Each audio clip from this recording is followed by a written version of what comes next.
I love my watch. It's not a Rolex or anything like that, but it was handed down to me by my grandfather. He was a teacher too, and I remember him telling me stories of how he would hand out the exams to his students, wondering how many of them would hand it back with all the correct answers. What a nice memory. Welcome to another Happy English podcast coming to you from New York City. And here's your English teacher, Michael. All right, thank you, John, and thanks, everyone. It's Michael here from Happy English, and I help people speak English better. And this is Happy English Podcast, episode 784, Hand Phrasal Verbs. Today, we have another phrasal verb English lesson to look at 6 phrasal verbs with hand. I really love helping you learn phrasal verbs because they're so common in everyday English, and using them will make your English sound more natural.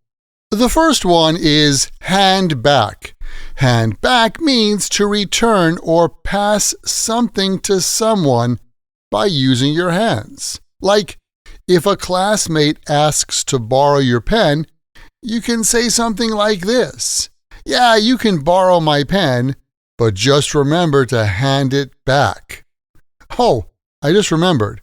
I have a few books that I need to hand back to the library. Hand back.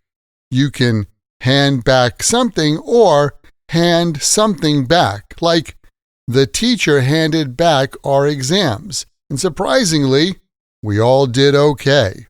Have you ever gotten something from an older brother or sister, or maybe one of your grandparents passed something along to you? In that case, you can use hand down, which means to give something to someone younger or to a successor. And usually, you hand down something that's valuable or something that has sentimental value. Like, this necklace was handed down from my grandmother to my mom. I think a lot of jewelry gets handed down, don't you? Bob's dad handed down his old guitar to him. Next up, we have 3 phrasal verbs that talk about how we give something to others. Hand in, hand out, and hand off. Hand in means to submit something like homework or a report. I'm sure when you were a student, you probably heard a teacher say something like, "Don't forget to hand in your assignment by Friday." Hand in. It's a more conversational way to say submit. Are you ready to quit your job? If so, you need to hand in your resignation letter to the boss. On the opposite side of hand in, we have hand out. Hand out means to distribute something to a group of people. Like, going back to that classroom example, you can say that the teacher handed out the quizzes at the start of class. Sometimes here in New York City, you can find people handing out samples of something. Like, just the other day, there was someone handing out small packages of cookies. They were excellent, by the way. In a similar way, we have hand off, which means to pass something to another person by hand. Like, at the business conference, after I was done with my presentation, I handed off the microphone to Sarah so she could address the crowd. During a relay race, the runners need to smoothly hand off the baton to their teammate. Oh, and speaking of sports, in American football, the player known as the quarterback hands off the ball to the running back during the game. The last one is hand over. Sometimes you need to give something to someone when you don't want to, but you have no choice. In these cases, you can use hand over. Hand over means to give something reluctantly or unwillingly.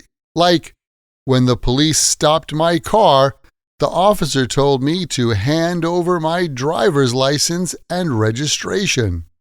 Then, he handed me a speeding ticket. Oh my goodness, now I'm going to have to hand over a lot of money to pay the fine. Next time, I'd better drive slowly. Keep in mind, the best way to remember vocabulary like this and any other word or phrase in English is to take that word or phrase, write it in a sentence that's true for you or true in your world, and then memorize your sentences.